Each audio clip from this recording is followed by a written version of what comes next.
So, who am I? I'm Azad Zangana. I am a senior economist. I used to work for Schroders for over 15 years, advising the asset manager on the global economy, risks to the world economy, and also what to do with their portfolios. So, working with mainly multi asset portfolios, but also FX, fixed income, even commercial property as well. But for today, I'm going to focus much more on just kind of a big picture global economy and what's going on in the world. And it's amazing. I didn't expect to be in the region just as things were really kicking off. And I understand from everybody here, you had a fantastic show just the other night as well. So, things are changing very quickly, and it's really important to not only understand what's going on, but also think about what might happen next and the impact on financial markets. So hopefully now everybody has scanned this and brought up the website. If we can bring the Slido up, this is what the website will look like, and we're going to kick things off with a poll, if you will. Hopefully that is disconnecting and trying and here we go. So, first question for tonight, and I want to get your opinions before we really get into the discussion today. What do you think is the biggest risk to the global economy and markets in the next 12 months? And I've tried to pick a few here, but of course it'll be something I don't have on the list eventually.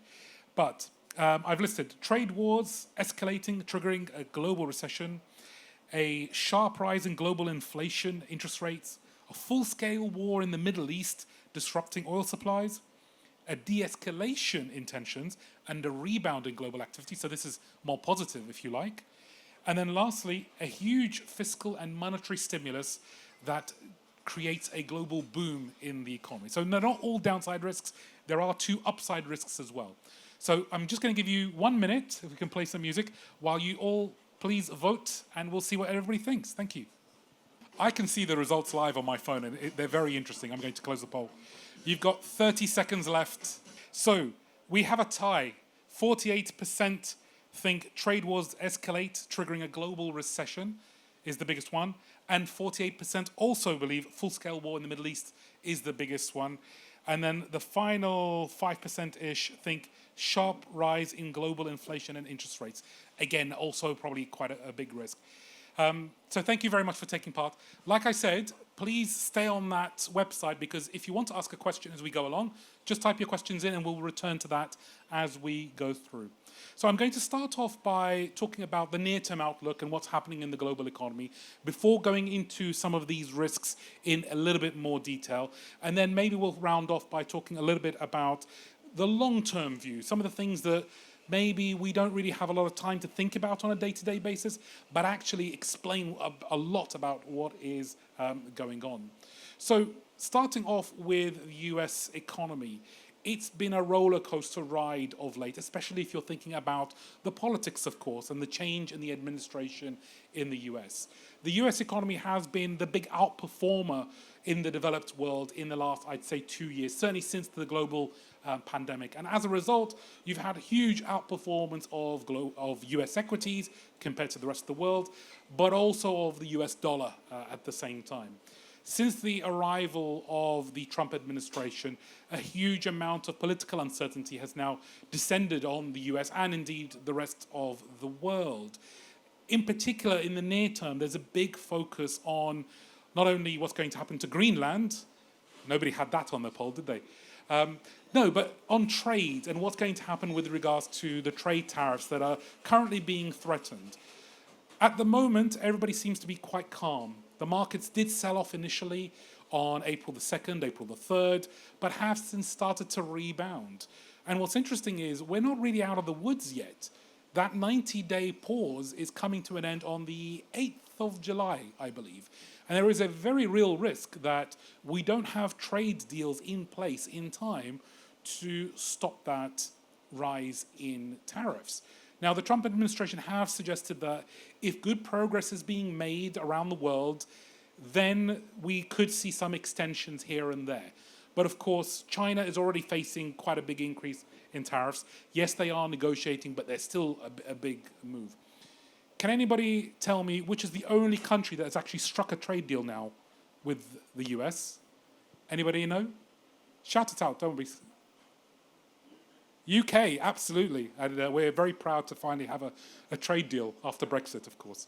So the UK is the only country guaranteed to be spared at this moment in time, but there are ongoing talks with Korea, with Japan, with the European Union, although my sense is the Europeans are not in a very happy place right now with regards to the US, and so they're unlikely to necessarily get the deal over the line early on. The Japanese and South Koreans are much more advanced, and that's good news for them, but we'll have to wait and see. But in terms of the domestic US economy, it was performing very strongly up until the end of last year, and since then it's fallen off quite sharply. Now, in the very near term, that fall off is a blip. It's because they announced the tariffs, and straight away everybody started importing as much as they could to beat the deadline on the tariffs, and so imports is a negative for GDP, and so the economy took a hit. But like I said, this is temporary. Next quarter, things will unwind and you're going to get a rebound, quite a strong rebound in US GDP as a result. But that's just short-term noise. We don't care about the short-term noise. We need to know what is happening, say, by the end of this year. At the moment, when you look at the surveys of companies and of households, although they're still investing, although they're still spending, they are telling us that they're worried. They're worried about the outlook, and they're starting just at the margin to cut things back in terms of their spending. That's a concern. And if things continue to get worse, if the tariffs actually do go up on the 9th of July, then you can expect to see a much bigger pullback in that activity, and therefore potentially a small recession in the US. I'm not calling for a big recession in my view. There is a risk, but I don't think we will see one quite just yet. Meanwhile, you've got government thinking about how they can best support the economy. And I do believe there's going to be quite a big fiscal package announced in the next year or so to try to support the businesses who have to cope with the higher tariffs. That's the whole point. If the government takes more money in from tariffs, they're going to spend them on these small businesses to try to support them. That's already going to be expensive. The fiscal deficit in the US, currently 6.3, 6.4% of GDP. If the economy slows, that's going to balloon even further. Right at the time when the rest of the world is becoming quite worried about investing in dollars and investing in the US. The other day you had Donald Trump suggesting that if the Fed won't cut rates, then he'll force them to cut rates. Now, at the moment, he can't necessarily do that, but actually, he can. He can, absolutely. He can get rid of Powell fairly easily and replace him with somebody else. And that's the kind of interference that you get in some central banks not too far away from here. And it usually leads to a bit of a crisis in confidence and a hit to the currency. So we have to be careful about the outlook there. I'm not saying now's the time to sell the US altogether, but don't expect the US to be the safe haven that it always has been. That's simply, we're not in that world anymore. Things have moved on. The politics is very, very different. So what does the Federal Reserve want to do? Well, at the moment, they're being very cautious. They're going to have another meeting in a couple of days' time. They're going to remain on hold. They're not going to cut interest rates and support the economy quite just yet. And that's because inflation in the US is still overshooting the 2% target by a little bit. But the problem is it's expected to pick up from here, not come down. Because of the tariffs that have already been put in place, let alone the new tariffs that are coming, inflation could hit 4-5% in the next year or so. And that means that the Fed can't just cut rates very quickly. If anything, actually, the market's current pricing of 2 rate cuts by the end of this year, personally, I think is a bit optimistic. I think actually they're going to keep rates on hold all of this year. And only when there are clear signs of a recession in the US will they start cutting rates. Because, again, of the higher inflation that we've seen. Higher inflation is a big political problem in the US. You saw how Biden took such a big hit in the opinion polls because essentially it was kind of on his watch that some of the high inflation. Trump doesn't want to see that happen. And so there's going to be a lot of friction between fiscal policy and monetary policy coming up in the next year or so. Interestingly, though, the market has remained reasonably stable. Yes, volatility is up. Liquidity has certainly reduced in some markets, but they're all functioning. certainly the Fed seems quite relaxed about how these markets are functioning. So they don't seem to feel the need to step in yet. But myself, living in London, living in the UK, I've seen how quickly markets can turn on, or investors can turn on a developed market like the UK, like under the Liz Truss government, when the bid-ask spread on a 10-year UK bond was wider than you saw in Argentina that week. Amazing. It can happen very quickly. And yes, okay, the UK is more at risk than a country like the US, but it can happen to even a country like the US. So, it's a tail risk that has to be monitored quite closely. So like I said, near term, actually quite good growth, and then very, very near term, we'll see a bit of a rebound. But this is all noise. Eventually, the US economy will turn down, and then it's a question of, do we get a recession or not? How bad is it? I don't think it'll be that bad, personally, because there will be fiscal support, there will be monetary support. Moving on to Europe and the Eurozone. Interestingly, Europe was doing okay last year. They were certainly growing above trend growth, somewhere in the region of about 2% or so. It has slowed this year down to 1.5%. Totally expected. We've had interest rates quite elevated in Europe for quite a while. And although the European Central Bank has been cutting interest rates consistently, it hasn't gone quite fast enough to support the economy quite yet. Interest rates, even today, the deposit rate is at 2%. It's still probably too high for the economy overall. So the economy is slowing down in aggregate. However, there's one country that's going to rebound this year, and believe it or not, it's Germany. Because Germany were in a technical recession last year, and so they're just coming out of it. Unfortunately, that makes the overall picture look a bit strange, because in GDP terms, this year will be stronger than last year, but only because of Germany, and only because Germany is a big country. France, Italy, Spain, all the rest are all going to be slowing down quite markedly. By 2026, Europe will look quite weak. Of course, they are very exposed to the global economy through trade. If trade is heavily disrupted, then Europe will also be heavily disrupted at the same time. But the difference between Europe and the US is the central banks. The ECB will cut rates, and they'll keep cutting rates. I expect ECB rate to probably hit about 0.5% by the end of next year. It'll take time. But we will see a return to very low interest rates, I believe, in the Eurozone. Again, inflation is already at target, weak growth. Yeah, they're going to try to guard against the return of deflation, which of course was the big risk before the pandemic for the Eurozone for like 10, 15 years or so. I'll say a few words on the UK. The UK kind of sits somewhere in between. It's still going to be negatively impacted by the rest of the world, and the domestic economy doesn't look that great anyway. But the Bank of England has been very reluctant to cut rates. They've only done, they're going every quarter or so, which is not fast enough in my opinion. But because of a shortage of labour, because the housing market is still reasonably robust, they're not in a rush to try to do anything. And the one thing that has kind of saved Europe and the UK has been the recent fall in oil prices, because that's been very helpful in getting inflation lower, helping to support household consumption. Moving on to the emerging markets, and in particular, I just want to focus on China, because China stands out as the one big countries in the world that actually has inflation that's too low right now. They're struggling to get inflation up to a reasonable level where you're not worrying about deflation. And that's potentially an issue for the rest of the world, because when China's inflation is low, where they're suffering deflation, they export it to the rest of the world.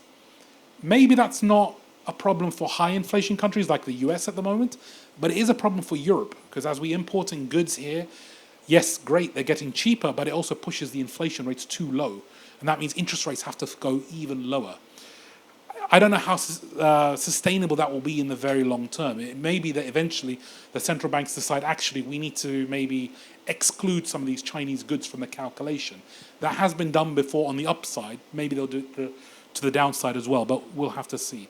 But the Chinese authorities, they will have to ease policy further and try to boost fiscal policy in order to get inflation higher and activity higher. But of course, they're facing uncertainty as well. They don't know what's going to happen with these tariffs. They're heavily reliant on exports to the rest of the world. And before Trump went a bit solo, shall we say, The expectation was that the US was going to work with Europe against China in terms of putting tariffs on. That broke down as soon as the US decided to impose tariffs on pretty much everywhere in the world, including islands that only have penguins. So that relationship has broken down. The global geopolitical order is breaking down very quickly. And, as investors, we're just trying to understand how things are going to settle in the very long term. So let's move back to talking about some of the risks. The big one that is obviously on everybody's minds is the Middle East and what's happening there. For myself, I've been worried about this for the last 2 years or so. It's been going on even before the issues that started with in Gaza and so on. But it hasn't come to an end, of course. There's no real easy way to bring this all to a close. The political problems in Israel for Netanyahu makes it very difficult to bring a nice, simple finish to this. Again, because he's under so much scrutiny himself. So we always thought that this could continue for quite some time. And the risk was always going to be, could other countries be dragged into the fighting? And on small scale, yes, they have been. We are seeing skirmishes in the region more generally, but nothing to the order that has impacted the big oil-producing countries. And I know it's a horrible thing to say. I have to say it anyway.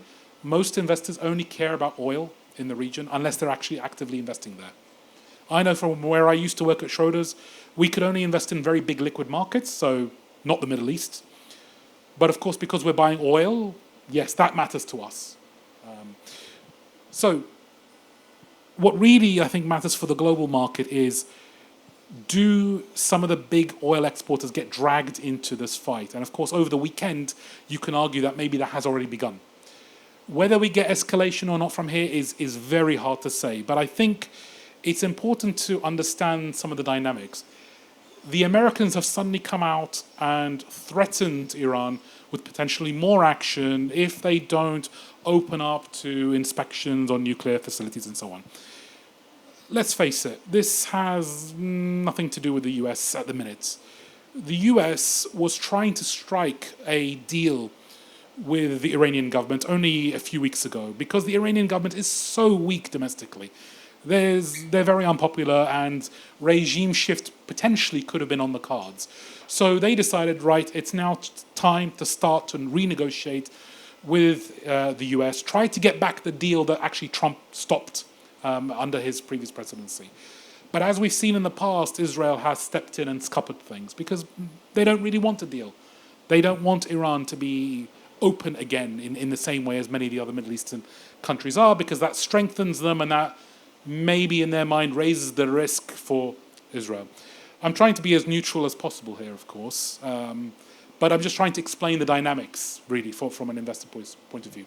So does this spill over from here? Does the US get involved? I truly think no. There is no appetite from America to get involved in another war in the Middle East. They don't care. They do not want to be involved. The only reason they're making threats is because they don't want to look stupid, that the Israelis are basically forcing the Americans to do what they say. Because, like I said, the Americans were trying to get a deal done with Iran. So they're not going to do anything.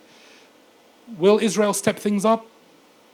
I don't think so. I think they like the targeted nature of the attacks.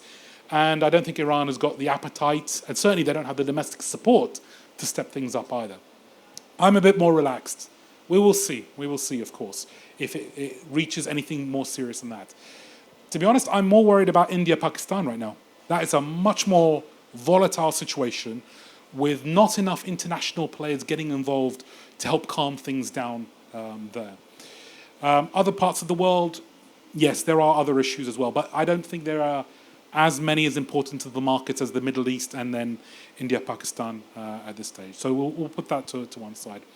The risk of a global depression, I think, is very real. If anybody has studied economic history or history of Europe and the US in the 1920s, you will know that the Great Depression came about exactly because big tariffs were put on the rest of the world by the US, caused mass unemployment in the US and in Europe, eventually brought about, the Wall Street crash and the big depression that came when through all the way through the 1920s, and the deflation that followed as well for about a decade later.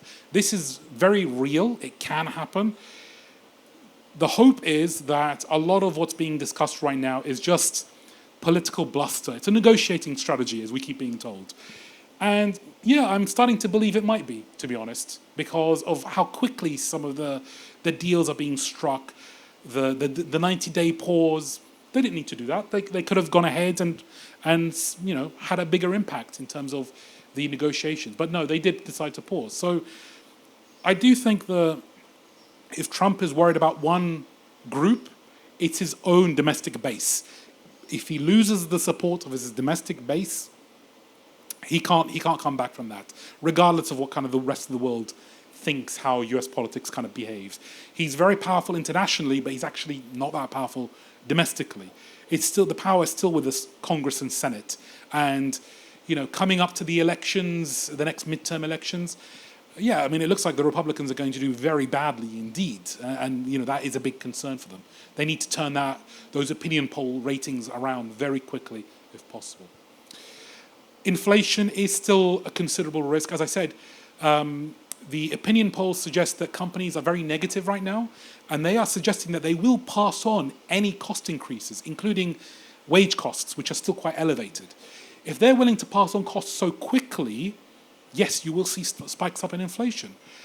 We still have a big shortage of labor, which I'll come on to talk about again. Unemployment rates are still low, and that means, well, if you can afford to pay more, you will have to pay more as a company.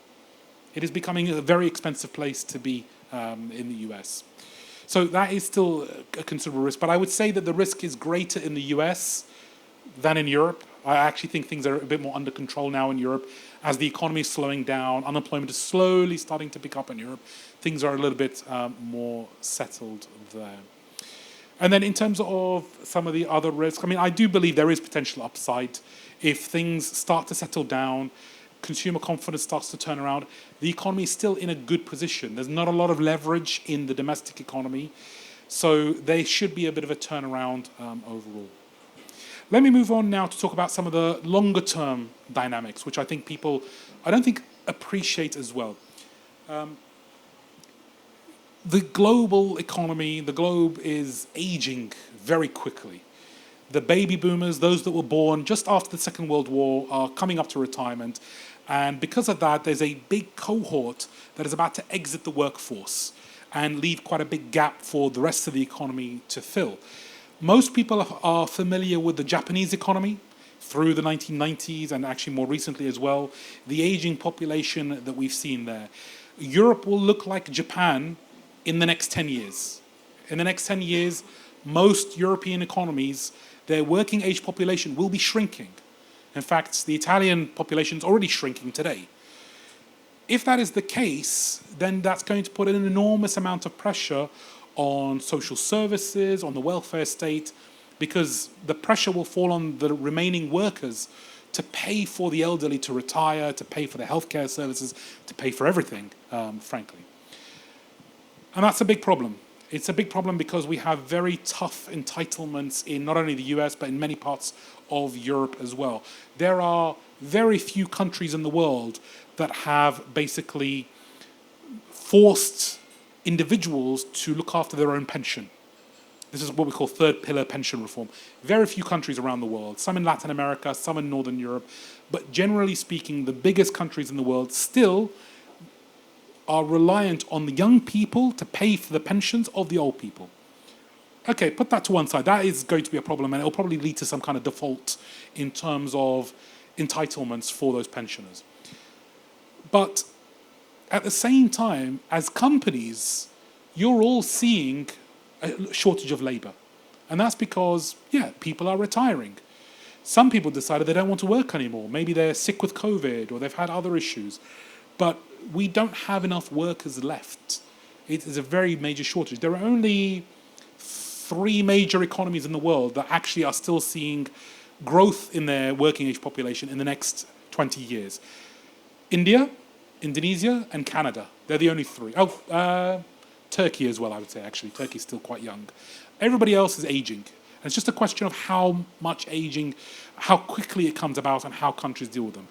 So companies are going to face labor shortages. What are they going to do about it? Well, they need to start investing more in automation, in robotics, in AI, of course. That's now really coming through and starting to be helpful, I would say. It's not quite there yet. It seems to be better at drawing cartoons than it is at helping customers, which is, by the way, breaking the systems, which is quite annoying. So more investment has to go in here. And if it doesn't, then some companies will basically die out because labor costs are going to go up relative to capital over the next 20 years or so. That then also causes other pressures in the system. Fiscal policy, if you don't have enough taxation, who's going to pay the taxes? How are we going to sustain everything? The plan from the European Union was always accumulate debt. Accumulate debt for the next 50 years and then pay it off the following 50 years. That was always the plan. Unfortunately, the global financial crisis and then COVID destroyed that plan because debt levels are already way too high to be sustained by the market. So there is greater risk of volatility in government bond markets, I would say, in the next 10 years or so. And that's purely on the back of a supply-demand problem that we're likely going to see. Because we have a shortage in labor, we're going to see higher wage inflation, we're going to see higher inflation more generally. And again, couple that with the trade wars that we're seeing, I think central banks are going to try to keep interest rates higher than they have done in the previous 30 years or so. So stickier, higher interest rates as another consequence. We also expect to see world governments and companies, actually, companies probably more than governments, continue to push for clean energy and decarbonization. You know, governments have lagged behind, but actually a lot of investment companies are really pushing this forward and making a lot of good progress. But what does that mean? I'm talking about how the lights in this room, how this audio works. Does it matter to you from an economic perspective whether it's fueled by oil, gas, or solar? Probably not. A light's a light. I just need to be able to see. But of course, that it does matter from a cost perspective. So what I'm saying is the cost of energy is going to go up and has been going up for a while now for no real productivity gain for the economy. It's a cost that has to just be endured. And governments are doing their best to layer this cost in slowly and gradually, and that's driving inflation higher as well. It will keep going. It's a long-term trend. It's just something to kind of bear in mind. And for those governments that are not doing it, then other governments are going to take advantage of that and apply protectionist policy. So the European Union, they're advancing the CBAM, or the Carbon Border Adjustment Mechanism. This is a tax on companies, essentially in Europe, that import goods from countries where there is no carbon taxes or no carbon tariffs. In Europe, we already have heavy carbon pricing applied to steel manufacturing, you know, energy, almost everything. But of course, what companies do is simply, well, I'll just import steel from India where there is no taxes and it's now a lot cheaper. Well, that's going to come to an end because these taxes are going to equalize the prices. Canada and the UK are already considering the same thing because if they agree a same deal, they'll be excluded from these tariffs. And the US is also thinking about doing something similar. We will see what happens. Obviously, the current president doesn't really believe in climate change, so we will see what happens there.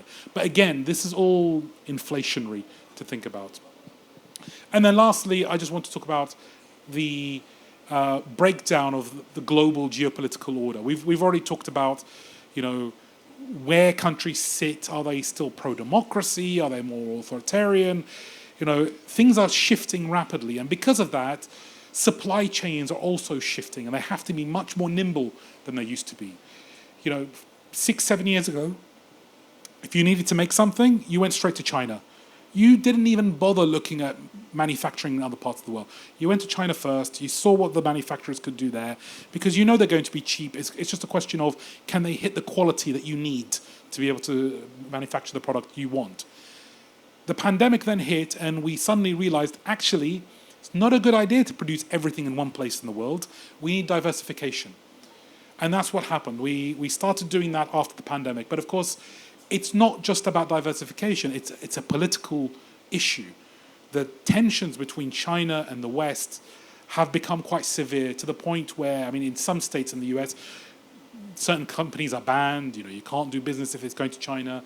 The chip ban, the exports to China is very real, and they're still working on how to police that properly. So this is, again, a big shift in global supply chains. Most companies, most investors thought, okay, well, we'll just shift production to Vietnam. And guess what? Vietnam was hit with massive tariffs by the Americans. So it's not as straightforward as you think. And we're still trying to understand where things are going to settle over the medium to long term. So I hope you found some of that interesting. Some of the near-term issues which are going to continue. In the panel that we're going to follow up, we're going to talk about much more about markets, so hopefully much more relevant to you guys as well. And hopefully you've been sending some questions in through Slido. So maybe we can get the screen up. We do also have a microphone, don't we? Yes? So if you want to ask a question, now's your opportunity. You can either do it through Slido, which we haven't had any questions come through, or you can put your hand up and we'll send the microphone to you. Any questions at all? Yeah? I always like the people at the front are always the brave ones. That's what I like. Hi there. It's interesting for me to understand, obviously, the complexities going on in the US now. Whereas it was always kind of US-China discussion, so anything that US was down, you'd see the Chinese economy kind of start to pick up. Is that still the case? So if we start to see a slide in sort of more developed Western markets, is that a net gain for China?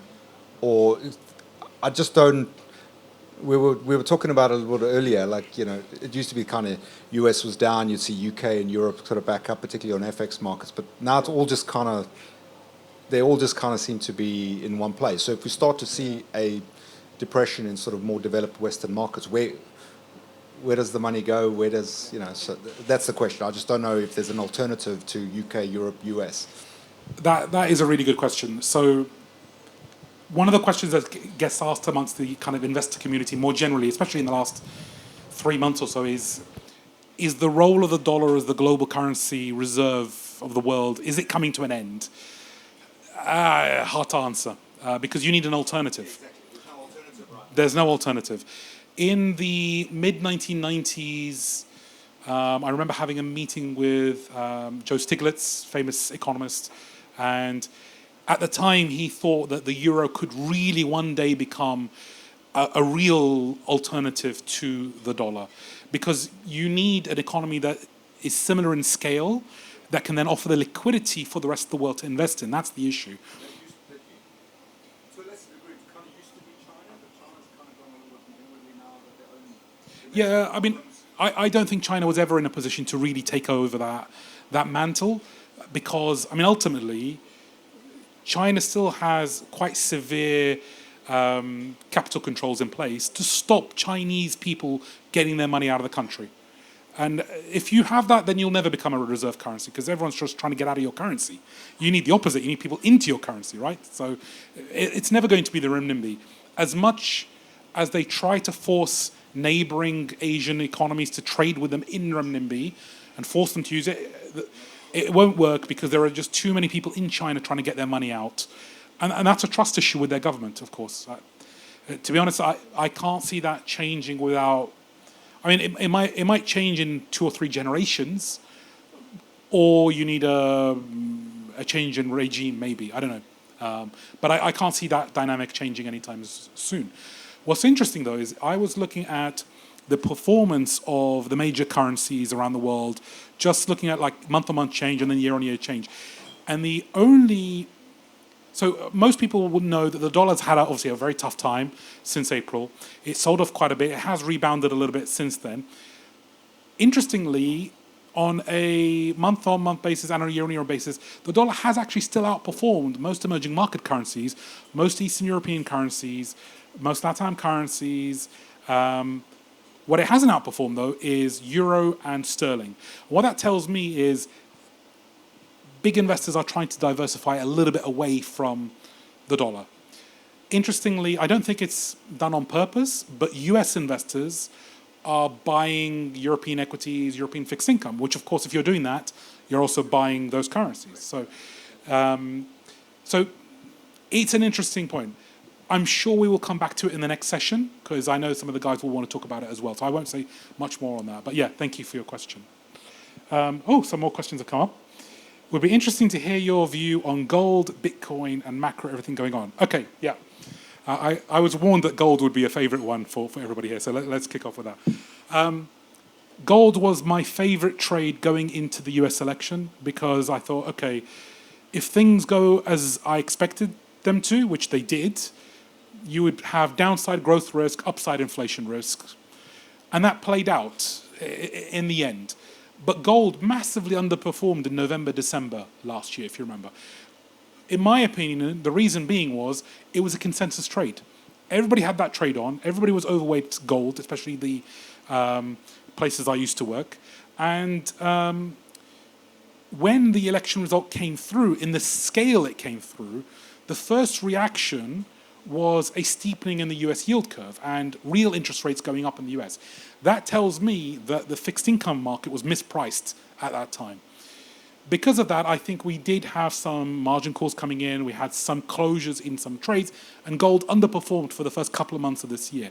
But since then, I mean, wow, the performance has been amazing. I didn't really think we'd hit these levels for at least another year or so.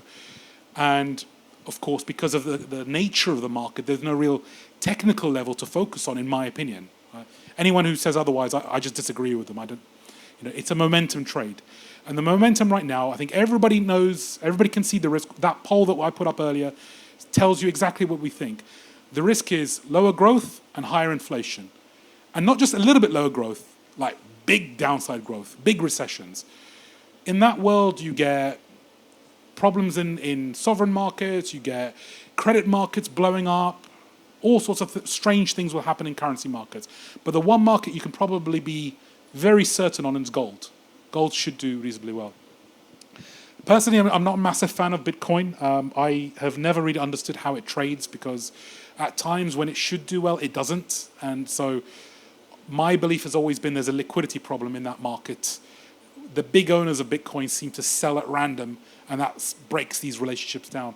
And for that reason, a lot of big investors still don't play in Bitcoin at all. So I'm going to pass on that one. Maybe some of the other guys will have a view on it. Okay, with recent developments in the region, it's a bit of a surprise that we're not seeing significant volatility. Do you have any insights? I think we are seeing quite a lot of volatility. I don't know, you look at the VIX right now, it's still quite elevated. I guess you mean within European markets. I don't know who asked that question, but yeah, again, it goes back to the point I made earlier about what is really important from these events. What matters to the market is oil going to be disrupted or not? And at the moment, you've got OPEC plus countries increasing their production of oil and releasing barrels to the market. Saudi doesn't seem to want to step up and cut back to reduce that surplus.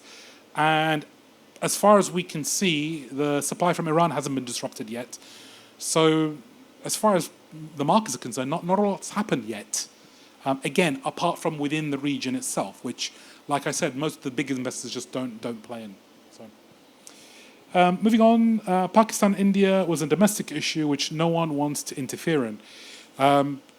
Yeah, I understand. Yeah, I know. I come from the UK, so the British don't have a good history there, right? It's the British caused the problem. I'm not British myself, so I don't have to feel guilty about it. But it's an issue. But that's still a concern for me, because it could escalate, and we're talking about two nuclear powers here that could suddenly, things could get out of hand. We don't know. The security situation in Pakistan is not as secure as you might think. So there are risks here, and for the time being, not too many people are talking about it. But India has been the darling of the emerging market investors for some time. If that's disrupted, you could see some diversification away from India in general. And then thoughts on the BRICS. Well, I mean, we talked about China already. India is now facing kind of new risk, which if it dies down, it will recover again, because it's still one of the best markets in terms of the prospects for growth and the demographics, which I talked about earlier. So it's an expensive market, but it's an expensive market for a reason. The dynamics are very strong, and it will catch up with the rest of the world very quickly. Brazil, I haven't looked at, to be honest, in great detail for a while. They had a lot of political problems. The one good thing I would say right now is their currency is much more stable than it has been in the past. So they've improved their short-term debt dynamics, so that's good news. If there's a lot more dollar volatility, hopefully it shouldn't have a knock-on impact. But things are looking a bit more stable there. But I mean, I would say if you want to look at the emerging markets in general, you still need the dollar to weaken for big investors to move into emerging markets and to look for that kind of reflation trade to come through. Typically, as you go through an economic cycle, the dollar normally starts to sell off, starts to weaken as the global economy recovers. This is the first cycle in many where we've had the dollar continue to strengthen post-COVID. And for that reason, of course, Europe, Asia, Latin America have all underperformed the US. But I do believe we're seeing a bit of a reversal of that, not for the right reasons, but still we are seeing a weaker dollar. So, I mean, we will ask a question about that perhaps a bit later on. How are we doing for time? Good? Okay, I can see people needing maybe a cigarette break and a drink, so I'm going to stop it there. Thank you very much for listening, everybody, and we're going to take a bit of a break and rejoin for a panel shortly. Thank you.